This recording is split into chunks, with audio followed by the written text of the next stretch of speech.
Some men spend their whole lives waiting for permission to do the right thing.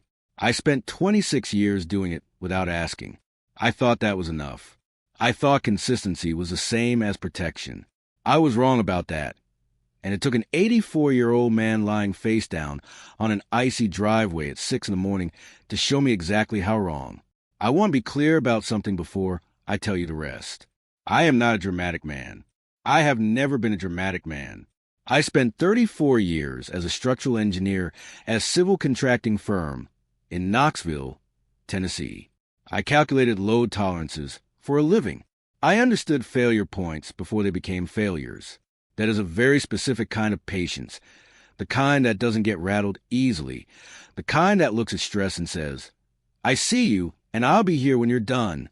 What I didn't understand, not fully, not until that Thursday morning in January, was that the same patience that made me good at my work had made me invisible in my own house. My name is Gerald Marsh. I'm 61 years old. I live in a 2-story house on Ridgemore Lane in Knoxville, Tennessee. The kind of street where the oak trees are older than most of the marriages and the neighbors still wave from driveways. I retired 14 months ago. I drive a 2014 Ford F-250 Silver, the one I bought when I finally had a reason to get something that lasted. I coach a youth engineering club on Wednesday afternoons at the community center on Kingston Pike, which my wife has always called hobby, and I have always called the best part of my week. Welcome to Dad's Raw Revenge. Get settled, because this one's going to take you somewhere. Drop a comment, and let me know where you're watching from. Hit that like button, and make sure you're subscribed. Trust me, you're going to love it here. Now, let me tell you about my father-in-law. Howard Pellman was 84 years old. He had been 84 years old since August, and he wore it the way certain men wear their age, like a credential, not a complaint. He had worked 41 years as a machinist at manufacturing plant off Asheville Highway before the plant closed, then spent the next decade restoring old radios in his garage, the kind of intricate analog work that requires both patience and hands that no longer shake. He had hands that no longer shook. I respected that enormously. He lived alone in a white ranch house on Connor Street, 11 minutes from Ridgemore Lane. His wife, Carol, had passed 4 years prior. Ovarian cancer. Fast and unforgiving. After that, Howard did what certain men do when the person who organized their world is gone. He got quieter, more deliberate, more self-sufficient to a fault. He would not ask for help until asking was unavoidable. I recognize that in him because I recognize it in myself. My wife's name is Diane. We met in 1999 at a civil engineering conference in Nashville, which even at the time struck me as improbable. She was there for a software company she worked for then, doing vendor exhibits. I was there for the conference. We talked for 2 hours in the hotel lobby over mediocre coffee, and I drove home 3 days later thinking about her the whole way. I married her 9 months after that. For a long time, it was good. For a long time, Diane was sharp and capable and funny in the dry, offhand way I'd always found more attractive than effort. She had a talent for seeing what mattered and moving toward it without ceremony. I thought that was a version of the same thing I had. It was not. What Diane had was an eye for return. She moved toward things efficiently when the return was clear and worth her time. When it was not, she stopped moving. I didn't see that for years. When you work long hours and come home tired and everything functions the way it's supposed to, you don't examine the machinery. I should have examined the machinery. My truck's heater was struggling in January. Not failing, just honest about its age. I drove it that morning anyway, at 6:04 a.m., because Howard had called me at 5:51, and his voice was the voice of a man who was trying not to sound like what he was. I had picked up on the first ring. Gerald. His voice came out thin and careful. He hadn't wanted to call. I could hear that in the first syllable. How long, I thought. Did he lay there deciding whether to call before he finally decided? I thought about that the whole drive over. His driveway is a short slope from the house down to the street. Black ice, January. 5:48 in the morning by the crack in the concrete, where his newspaper lands. A detail Howard himself told me later with characteristic precision about time and surface conditions. He had gone out to get his paper. He was wearing his robe and his boots with the worn left heel. He fell at the top of the slope and slid 6 feet. He had been lying there for approximately 16 minutes before he called me. 16 minutes on that driveway in 22-degree air, trying to determine if he could get up on his own. He could not. That was when he called me instead of calling 911. Because Howard Pellman was the kind of man who called his son-in-law before he called strangers. I want you to hold that. Before I left the house, I stood at the bottom of the stairs and called up to Diane. The bedroom light was on. She was awake. I know she was awake because I heard the sound of her phone, the specific notification sound she sets for emails, 2 short tones, which meant she was already looking at something. Diane. I kept my voice steady. Dad fell in his driveway. I'm going. A pause. A very particular pause. Gerald, it's not even 6. He's been on the ground for 16 minutes. Another pause. Longer this time. The kind of pause that is deciding something, not processing something. Then, call an ambulance. He doesn't want an ambulance. I already knew this. Howard had opinions about ambulances that had to do with what happened the night Carol died. The chaos of it, the loss of control. He had told me once, quietly, over coffee in his garage while he worked on a 1948 Zenith console radio. Gerald, if something happens to me, I'd rather it be someone I know. I'd remembered it. I always remembered things Howard told me. I said, I'll be back in an hour. Diane didn't answer. I heard the 2-tone notification again. I went to Howard. He was exactly where he'd said. Lower left side of the driveway, half against the concrete edging that bordered his dead winter lawn. He had managed to turn himself onto his back at some point. He was looking up at the sky, breathing controlled and deliberate. The robe was soaked through at the shoulder. His boots still had the worn left heel. Gerald, he said when he saw me coming across the lawn. Don't move, I said. I wasn't going to, he said, calm as a man reading a newspaper. I checked him the way I knew how to check him, which is to say methodically and without panic. Hip, shoulder, wrist where he'd braced. He had caught himself partially on the way down. His right wrist was tender and already beginning to swell, his shoulder bruised and stiff, but he was breathing without difficulty, and his speech was precise. I had taken a first aid recertification course the previous spring at the community center. Diane had called this unnecessary. I had gone anyway. I got him up slowly, took his weight on my left side, walked him inside at his pace. He set his jaw and didn't say a word about the pain, which told me exactly how much there was. I sat him at the kitchen table, got his robe off, put a dry one on him from the hook in the back hallway, made coffee, not because the situation required it, but because it was 6:09 in the morning, and Howard's hands were shaking slightly now that the adrenaline was receding, and men like Howard steadied themselves around ordinary things. You don't have to stay, he said. I know, I said. I poured us both a cup and sat across from him. He looked at his wrist, rotating it slowly, assessing. I should get that looked at. He said, Knoxville Orthopedic opens at 8 on Thursdays, I said. I'll drive you. He looked at me over his coffee mug, not with sentiment. Howard didn't do sentiment before 9 in the morning. Just a long, level look of a man taking an accurate measurement. You didn't have to come, he said. Yes, I did, I said. He nodded once, drank his coffee. We got to Knoxville Orthopedic on Morrell Road at 8:07. The doctor on call was a woman named Dr. Patricia Shahn, sports medicine and orthopedics, small and efficient, and completely unimpressed by the self-assessment Howard had already performed on his own wrist. She was not unkind about it. She simply took her own reading. X-rays confirmed a hairline fracture in the distal radius, non-displaced. She put him in a removable splint and gave him a list of instructions he would follow with approximate 70% compliance, which she seemed to anticipate based on the way she said the words, and looked directly at me when she said them. He needs someone checking on him daily for the next 2 weeks. She said, meaning me. I know, I said. Howard said, I'm right here.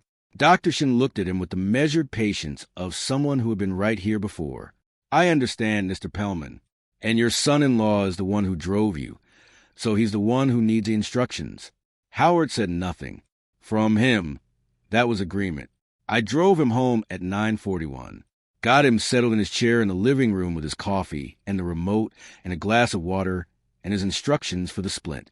Made him eat something from the refrigerator, 2 eggs and a piece of toast. because I was fairly certain he hadn't eaten before he went out for his paper at 5:48. I called Diane from Howard's kitchen at 10:14. She picked up on the third ring. "How is he?" she asked. The question was correctly worded and completely surface. "Hairline fracture in his wrist." I said, "He's home. I'll check on him again tonight. Do you need me to come?"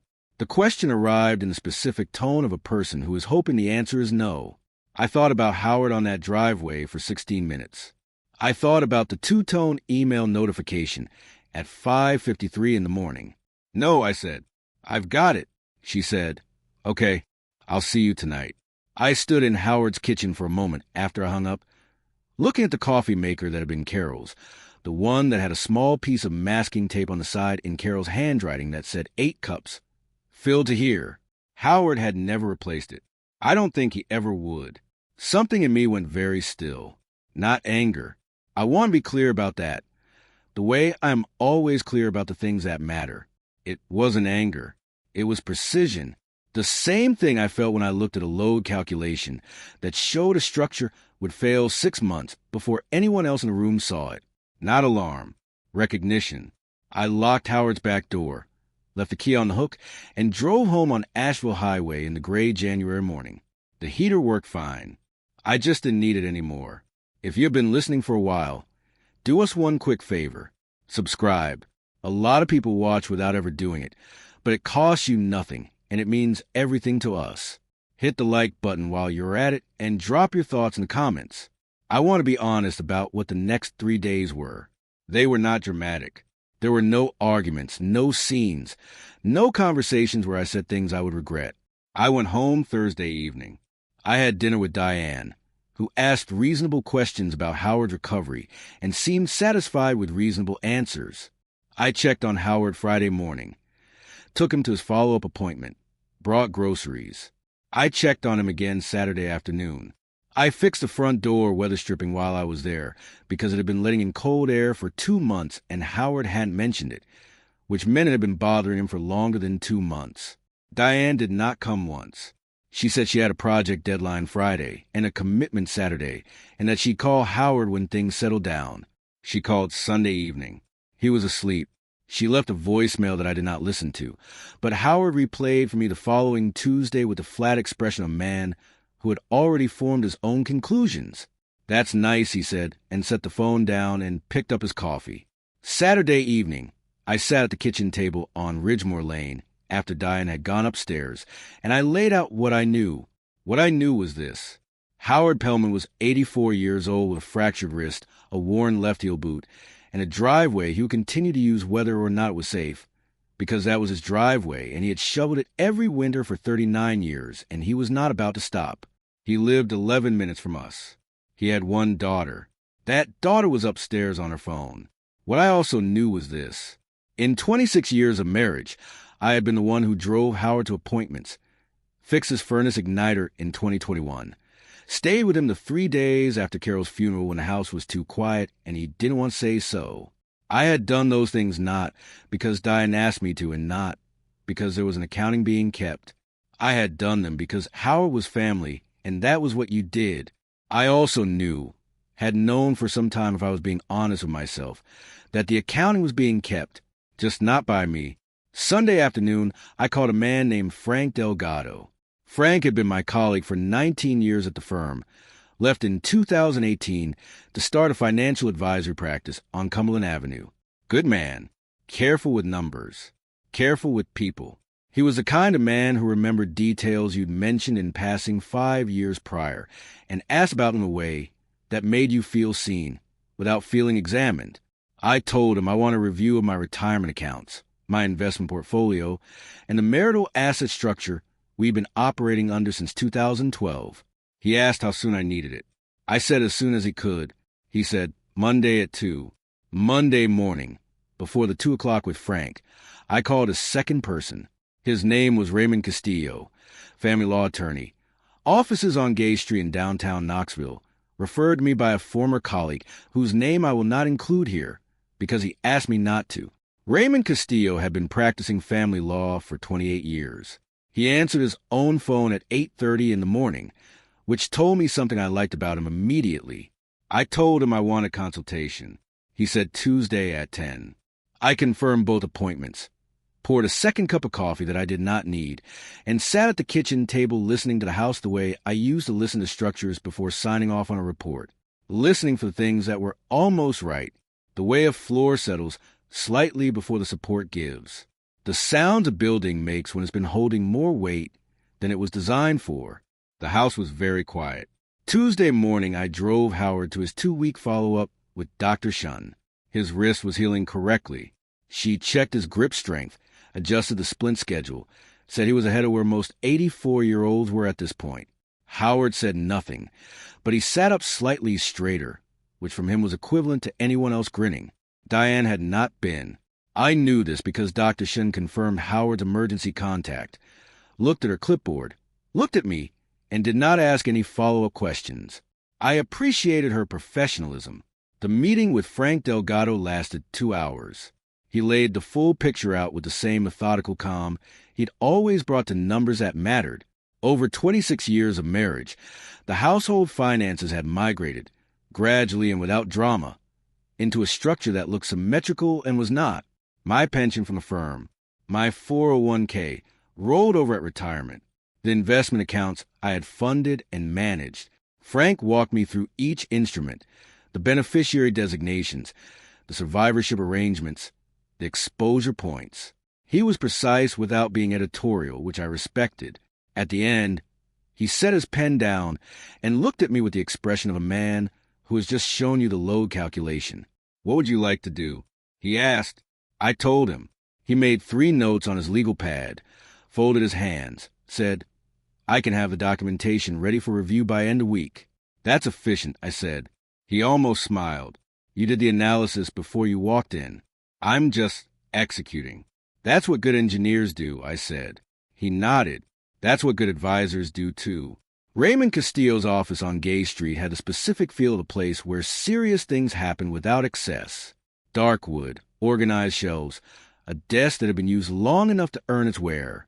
He stood when I came in, shook my hand with both of his, and sat back down without preamble. He asked me to tell him what had happened. I told him, starting with the driveway, which is where it started for me, though I knew even as I told it that the real start was further back. He listened without interrupting, which in my experience is rarer than it should be in a consultation. When I finished, he was quiet for a moment. Then he said, "Mr. Marsh, I want to ask you something, and I want you to take your time with it." I told him to go ahead. "Is this about Thursday morning?" he said. "Or is Thursday morning the thing that finally let you see something clearly?" I thought about that for a long moment. About 26 years of keeping the peace and calling it peace. About 2-tone email notifications at 5:53 in the morning.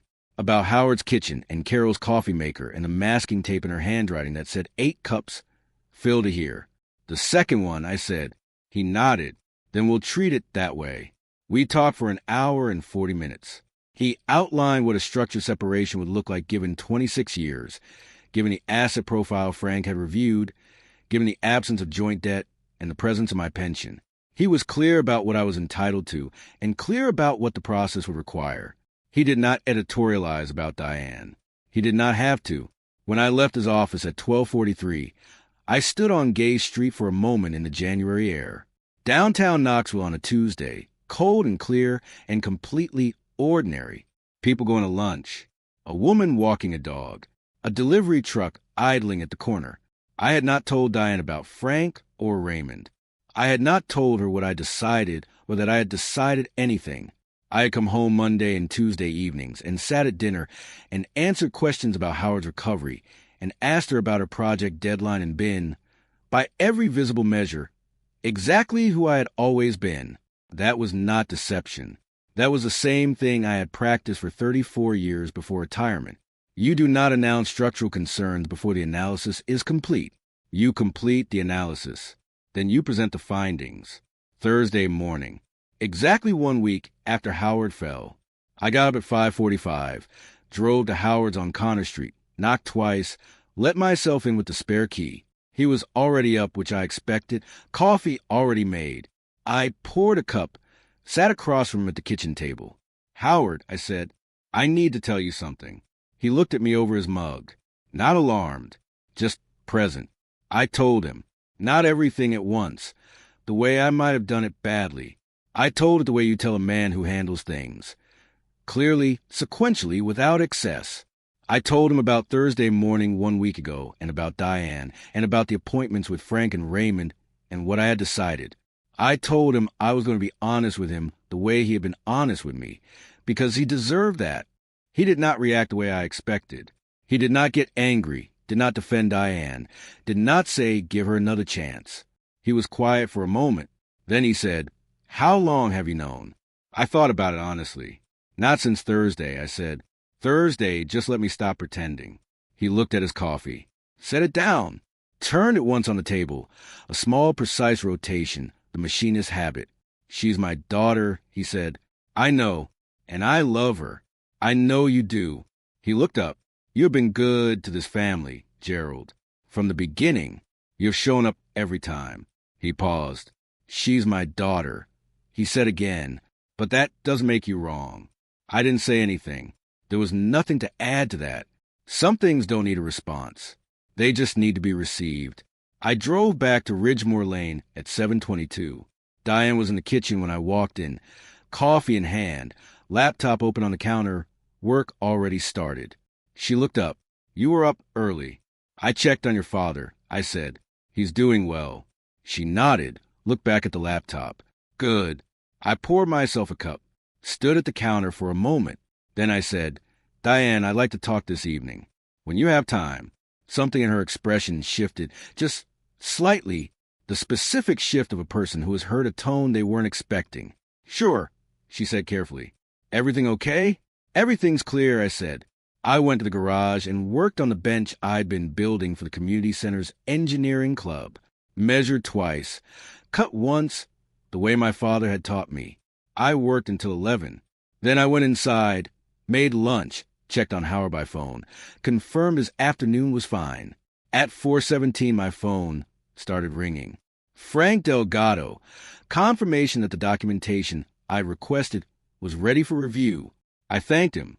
At 4:43, Raymond Castillo's office, confirming I received the preliminary paperwork. I had. At 5:02, I sat down at the kitchen table, and I put 3 things down in front of Diane, who had come in from her office at the back of the house at my request. Frank's summary, Raymond's preliminary filing, and a single sheet I had written by hand the night before, not a speech, not a list of grievances, just a timeline. Howard's fall on January 9th, the orthopedic appointment, the 2-week follow-up, the missed calls, the voicemail she'd left when he was already asleep, dates times facts. The same format I had used to document structural concerns for 34 years. I put them on the table, and I sat down, and I folded my hands, and I waited. She looked at the papers for a long time without touching them. Then she looked at me. "Gerald." I didn't answer. "You're not serious." I looked at her steadily. I have not been more serious about anything in 26 years. She went through the papers.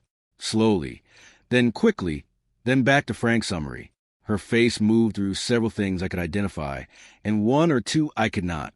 Because of his driveway, her voice had gone tight. Because I didn't get up at 6 in the morning, I let that sit for a moment. "No," I said, "not because of the driveway. The driveway was when I saw it clearly. What I saw clearly is what I put on that sheet." She looked at the handwritten timeline. She read it once. I watched her read it. Then she set it down, pressed 2 fingers to her mouth, said nothing for a while. "I'm not doing this to punish you," I said. "I want to be clear about that. I am not a man who punishes people. I am a man who reads load tolerances." "What does that mean?" "It means I can see when something is carrying more than it was designed for." I said it quietly, without edge, and I have been carrying this for a long time by myself. I'm not doing that anymore. The house was quiet. Outside on Ridgemore Lane, a car passed. The oak trees stood where they always stood. She picked up her phone. Set it down. Picked it up again. I don't know who she was going to call. I didn't ask. I stood up, rinsed my coffee mug, put on my jacket. "Where are you going?" she said. "To check on your father," I said. "I'll be back by 8. I drove to Howard's on Connor Street at 5:34. He was in his garage, which surprised me. He had the old Zenith console open on the workbench, tools arranged in a particular order, the lamp angled low over the chassis. He looked up when I came in. "Sit down," he said. He nodded at the stool in the corner. I sat. He went back to the radio, working steadily, unhurried. The garage smelled like solder and cold air and old wood, the kind of smell that stays with you. "She called me," he said, without looking up. 40 minutes ago?" He nodded. He worked for a while longer. I watched him. The precision of his hands, slow and careful, finding the fault in the old circuit, correcting it. "You know what she said?" He asked. "That I was overreacting," I said. He turned and looked at me over the bench lamp. "She said you'd understand eventually." I thought about that. About 26 years of understanding eventually. About what that phrase had cost me without my noticing. "She's not wrong that I understand," I said. Howard set down his tool, straightened up, looked at me directly. "Gerald," he said, "my daughter has always known what she had in you. She just stopped treating it like it mattered." He picked the tool back up. "A man like you," he said, quietly, without sentiment. The way he said everything builds things that last. Make sure the next one's worth building. I drove home at 7:53. The January air hit the windshield in thin streaks of frost. I turned the heater on low and let the engine warm at its own pace. Diane had called me 4 times while I was at Howard's, then 11 more after that. 41 total. By the time I pulled into the driveway on Ridgemore Lane and sat in the truck for a moment listening to the engine settle, I did not check the messages. Some things are better understood in silence. Some decisions are made not in the argument, but in the years before it. In the 6 a.m. drives and the orthopedic appointments and the weather stripping on a door that had been letting in the cold for too long. By the time the calls started coming, I had already been home, not to Ridgemore Lane, to myself. Raymond Castillo filed on a Friday. The asset review Frank Delgado completed showed, after full accounting, that my pension, retirement accounts, and the independent investment portfolio totaled $1,147,400, structured in a way that protected the principal I had built over 34 years of the kind of work that doesn't announce itself. The marital home was appraised and accounted for. The process took 5 months, handled with the specific quiet professionalism that good attorneys bring to work that doesn't need an audience. I moved into a smaller house on Beaumont Avenue that March. It had a workshop in the back that needed work. I started on it the first weekend. Howard came by that Saturday with a casserole his neighbor had made, which he carried with the expression of a man who did not make casseroles and was delivering someone else's with full personal endorsement. We ate at the workbench. He looked around at the space I was already organizing, the tools going up, the bench I was building, the bones of something new taking shape. "Good bones," he said. "I know," I said. He nodded, drank his coffee. The real kind this time. I bought a coffee maker the week before. Nothing fancy, just one that worked. I check on Howard every Thursday. I have since January. He has not asked me to, and I have not announced it. I show up. I fix what needs fixing. I sit in the garage while he works on something old and makes it run again. He does not say thank you. He does not have to. Some men spend their whole lives waiting to be needed. The ones worth knowing are the ones who show up before they're asked. If you enjoyed this story, join our community by hitting that like button and subscribing for more real, raw, and family-centered stories. And as always, thank you for being a part of Dad's Raw Revenge. I will see you on the next one.